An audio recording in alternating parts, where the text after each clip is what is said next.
পদ্মজা, লেখিকা ইলমা বেহরোজ। আমি আছি আপনাদের সাথে নৌসিন পারভিন। দরদর করে ঘামছে ফাতিমা, ক্লান্তিতে শরীর ভেঙে পড়ার উপক্রম।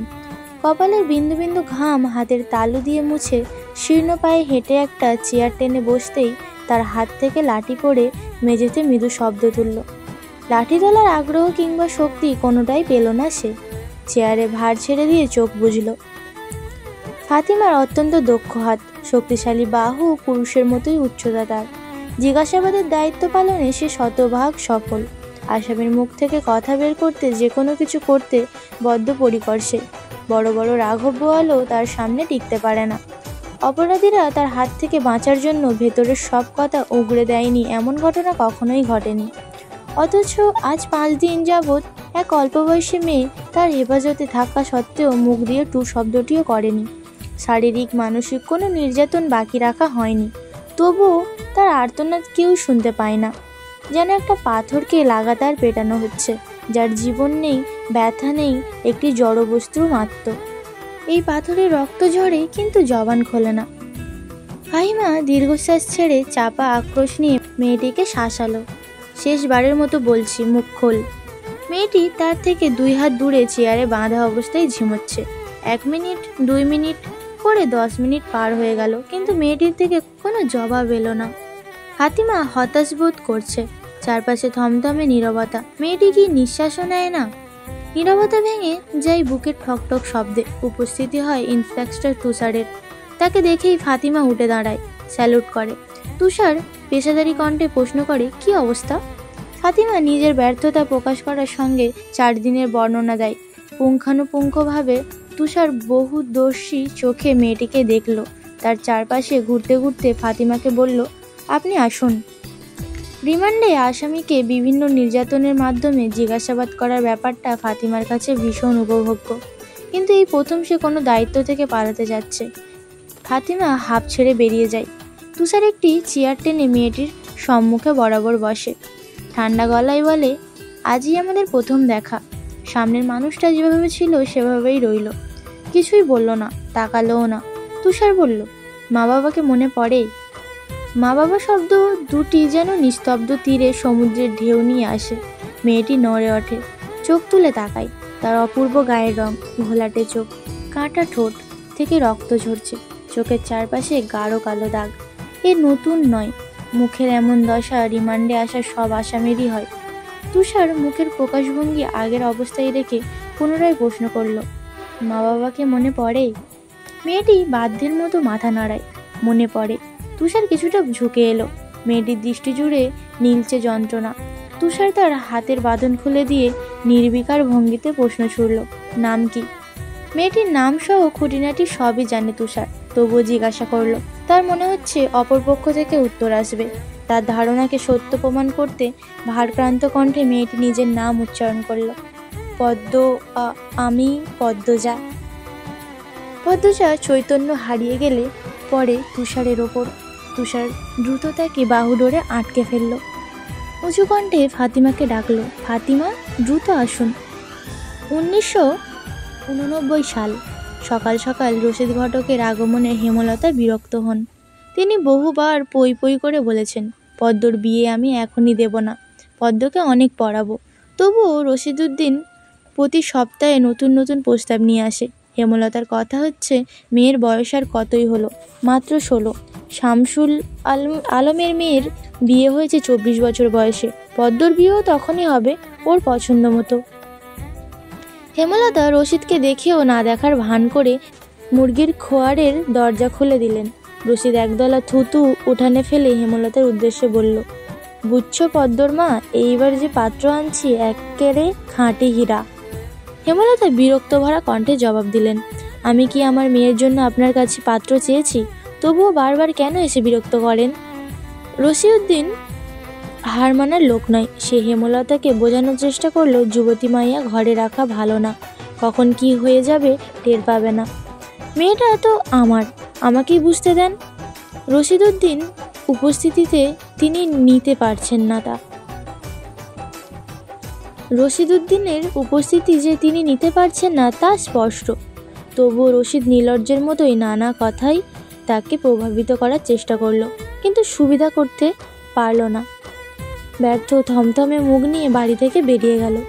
প্রতিদিন কোনো না কোনো পাত্রপক্ষ এসে হাতে টাকা গুঁজে দিয়ে বলবে, মোর্শেদের বড় মেয়েটারই চাই। সব পাত্র যদি এই এক মেয়েকেই চায় তাহলে তার কি করার? তাকেও তো টাকা পয়সা কামাতে হবে। রশিদ গজগজ করতে করতে আওড়ায়, গ্রামে কি আর ছেড়ি নাই? একটা ছেড়িরেই কেন সবার চোখে পড়তে হইব? কথা শেষ করেই সে একদলা থুতু ফেলল সড়কে। রোদ উঠতে না উঠতে মেঘে মেঘে ছেয়ে গেছে আকাশ। কিছুক্ষণের মধ্যে বৃষ্টি হবে। বছরের এই সময়ে এভাবে রোদ বৃষ্টি খেলা চলে। বর্ষার একদম স্কুলে যেতে ইচ্ছে করে না পূর্ণার, শুধু মায়ের ভয়ে যেতে হয়। সে মুখ কালো করে স্কুলের জামা পরে পদ্মজাকে ডাকলো, আপা, এই আপা, স্কুলে যাবে না? আপা, আপা রে। পদ্মজা পিটপিট করে চোখ খুলে কোনো মতে বলল, না, যাব না। পরপরই চোখ বুজে তলিয়ে গেল গভীর ঘুমে। পূর্ণা নিরাশ হয়ে হেমলতার ঘরে গিয়ে জিজ্ঞেস করলো, আম্মা, আপা কি স্কুলে যাইব না? হেমলতা বিছানা ছাড়ছিলেন।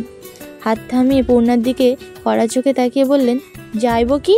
যাবে বলবি, বল যাবে। পূর্ণা মাথা নত করে বলল, যাবে।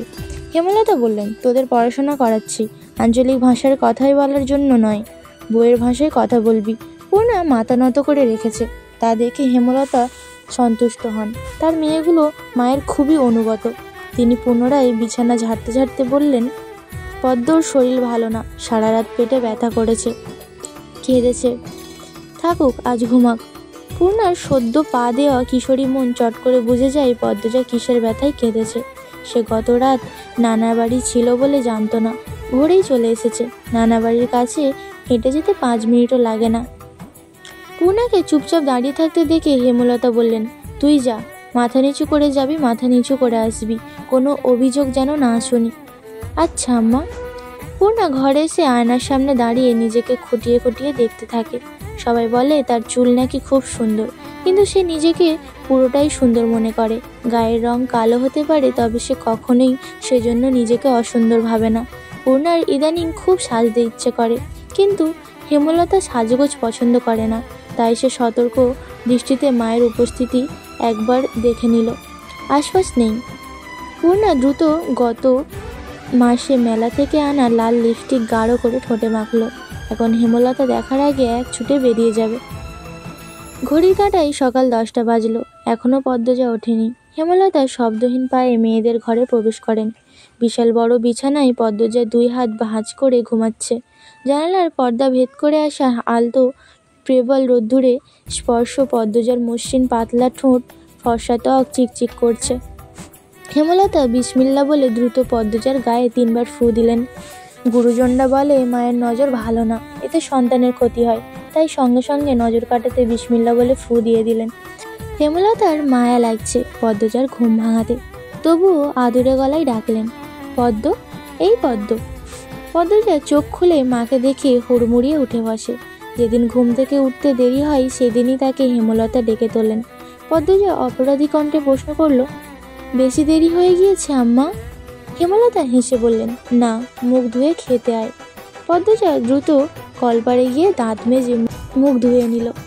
হেমলতা ঢাকা বিশ্ববিদ্যালয়ে পড়েছেন। তার বাবা ছিলেন হাই স্কুলের শিক্ষক, তাই তার মধ্যে নিয়ম নীতির প্রভাব বেশি। মেয়েদের শক্তপোক্ত নিয়মে বড় করেছেন, নিয়মের মধ্যে সব কিছুই হওয়া চাই। পদ্মজা রান্নাঘরে ঢুকে দেখে স্টিলের প্লেটে খাবার সাজানো। হেমলতা রান্নাঘরে ঢুকতেই পদ্মজা দ্রুত ওড়না দিয়ে মাথা ঢেকে নিল। কিচেন রিমডেলিং আমার আশপাশের সেরা রেস্টুরেন্ট। এটি হেমলতার দেওয়া আরেকটি আদেশ, খাওয়ার সময় মাথা ঢেকে খেতে হবে। পদ্মজা খেতে বসতেই হেমলতা মেয়েকে সরল কণ্ঠে বললেন, মুখ ধুতে গিয়ে চুল ভিজিয়ে এসেছিস, খেয়ে রোদে বসে চুলটা শুকিয়ে নিস। আচ্ছা আম্মা। পরক্ষণেই বলল, আম্মা, পূর্ণা প্রেমা আসেনি? পূর্ণা স্কুলে, প্রেমা দুপুরে আসবে। আর আব্বা? আব্বা কবে আসবেন? মিনমিন করে বলল পদ্মজা। এই প্রশ্নে হেমলতা থমকে দাঁড়ালেন। শুকনো গলায় জবাব দিলেন, খাওয়ার সময় কথা বলতে নেই। পদ্মজার চোখ দুটি জ্বলতে শুরু করে। তার জীবনে জন্মদাতা আছে, কিন্তু জন্মদাতার আদর নেই। সে জানে না তার দোষটা কোথায়, কেন নিজের বাবা বাকি বোনদের আদর করলেও তাকে করে না, কথা অবধিও বলেন না। পদ্মজা বহুবার হেমলতাকে জিজ্ঞাসা করেছিল, আমি কি তোমাদের সত্যিকারের মেয়ে আম্মা, নাকি সন্তান হয় না বলে কি দত্তক এনেছিলেন? আব্বা কেন আমাকে এত অবহেলা করে? ও আম্মা, আম্মা বলো না। হেমলতা নিশ্চুপ থেকে অনেকক্ষণ পর জবাব দেয়, তুই আমার গর্ভের সন্তান আর তোর বাবারই মেয়ে। এখন যা পড়তে বস, অনেক পড়তে হবে তোর। ব্যাস এতটুকুই। যতবার প্রশ্ন করেছে একই উত্তর পেয়েছে, কখনো কোনো শব্দের নড়চড় হয়নি। এত কি ভাবছিস, তাড়াহুড়ো খেয়ে ওঠ। হেমলতার কথাই পদ্মজার ভাবনার সুতো ছিঁড়ে গেল। সে দ্রুত খাওয়া শেষ করে। হঠাৎ তার মনে পড়ে আজ বড়ই আচার বানানোর কথা ছিল। সন্ধ্যার পরপরই বিদ্যুৎ চলে যায়। কয়েক মাস হলো গ্রামে বিদ্যুৎ এসেছে। 8 গ্রাম মিলিয়ে অলন্দপুর গ্রামের নাম হলো আটপাড়া। প্রতিদিন নিয়ম করে সন্ধ্যা রাত থেকে 3 ঘন্টা অন্ধকারে তলিয়ে থাকে গ্রাম। সারাদিন তো বিদ্যুতের নামগন্ধও থাকে না, তাহলে বিদ্যুৎ দিয়ে লাভটা কি হলো? পদ্মজা, পূর্ণা, প্রেমা 3 বোন একসঙ্গে পড়তে বসে। হঠাৎ বিদ্যুৎ সংযোগ বিচ্ছিন্ন হতেই মোড়ল বাড়ি অন্ধকারে তলিয়ে যায়। 9 বছরের প্রেমা খামচে ধরে পদ্মজার ওড়না। পদ্মজা মৃদু স্বরে ডাকলো, আম্মা, আম্মা।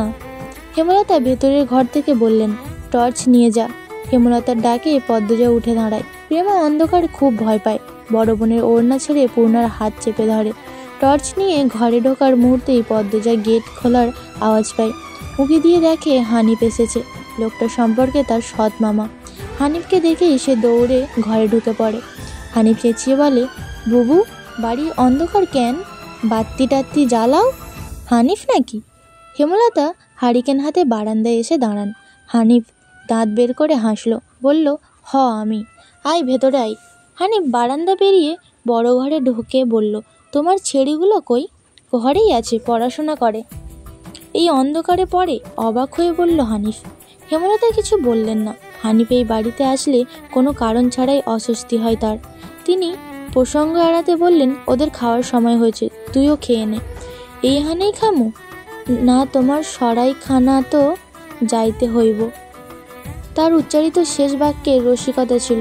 গ্রামে থেকেও হেমলতা খাবারের জন্য আলাদা ঘর রেখেছে, সেটা হানিফের কাছে রসিকতাই বটে। হেমলতা স্বাভাবিক সুরে বললেন, খেতে চাইলে খেতে আয়। পদ্মজা কিছুতেই রাতের খাবার খেতে আসলো না। কেমন জড়সড় হয়ে আছে, মনে হচ্ছে হানিফকে ভয় পাচ্ছে বা কোনো কারণে অবহেলা করছে। হানিফ 6 বছর সৌদিতে ছিল, 3 মাস হলো দেশে ফিরেছে। 3 মাসে যতবার হানিফ এই বাড়িতে পা রেখেছে ততবারই পদ্মজা অজুহাত দিয়ে দূরে দূরে থেকেছে। হেমলতার বিচক্ষণ সন্দেহবাতিক মস্তিষ্ক মুহূর্তেই ভেবে নিল অনেক কিছু। আজই এই লুকোচুরির ফাইসালা করবেন তিনি। হানিফ পদ্মজাকে দেখার জন্য অনেক ছলচাতুরি করেও সুযোগ পেল না। বিদ্যুৎ আসার ঘণ্টাখানেক পর হানিফ চলে যায়। পূর্ণা, প্রেমা ঘরে ঢুকতেই পদ্মজা ঝাঁচিয়ে পড়ে তাদের ওপর। রুদ্ধশ্বাস কণ্ঠে বলে, কতবার না করেছি লোকটার পাশে বেশিক্ষণ না থাকতে, তোরা কেন শুনিস না আমার কথা? পূর্ণা, প্রেমা বিস্ময়ে হতবিহ্বল। পদ্মজা কখনো কিছু নিয়ে এভাবে নিষেধ করে না, তাহলে এখন কেন এমন করছে? হেমলতা রুমে ঢুকতেই পদ্মজা চুপসে গেল। পদ্ম, আমার ঘরে আয়। মায়ের এমন কঠোর আদেশ শুনে পদ্মজার কলিজায় শুকিয়ে একটুখানি হয়ে যায়। পূর্ণা, প্রেমা নিজেদের মধ্যে চাওয়াচাই করে। পদ্মজা ধুকধুকানি হৃদস্পন্দন নিয়ে হেমলতার ঘরের দিকে গেল। হেমলতা মেয়ের দিকে সরু চোখে তাকিয়ে আছেন। পদ্মজা পায়ের আঙুল খিঁচে দাঁড়িয়ে আছে। সুন্দরীরা ভীতু আর বোকা হয়, তার দৃষ্টান্ত প্রমাণ পদ্মজা।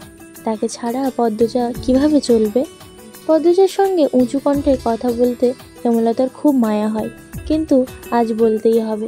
আবেগ লুকিয়ে তিনি বজ্রকণ্ঠে প্রশ্ন করলেন, কি লুকাচ্ছিস আমার থেকে? হানিফ কি করেছে? পদ্মজা ফোপাতে থাকে। হেমলতা সেকেন্ড কয়েক সময় নিয়ে নিজেকে সামলে নিলেন। কণ্ঠে নরম করে বললেন, হানিফ ধড়িবাজ লোক, সৎ ভাই বলে বলছি না। আমি জানি সে কতটা খারাপ, তার ব্যাপারে যে কোনো কথা আমি বিশ্বাস করব। তুই আমাকে বল, কি লুকাচ্ছিস? কি করেছে হানিফ? মায়ের আদুরে কণ্ঠ শুনে পদ্মজা বাঁধ ভাঙা নদীর মতো হু হু করে কেঁদে উঠল, লুটিয়ে পড়ল মায়ের পায়ে। এই পর্যন্তই ছিল পদ্মজা পর্ব 1। পরবর্তী পর্বগুলো শোনার জন্য চ্যানেলেই চোখ রাখুন। সবাই ভালো থাকবেন, সুস্থ থাকবেন।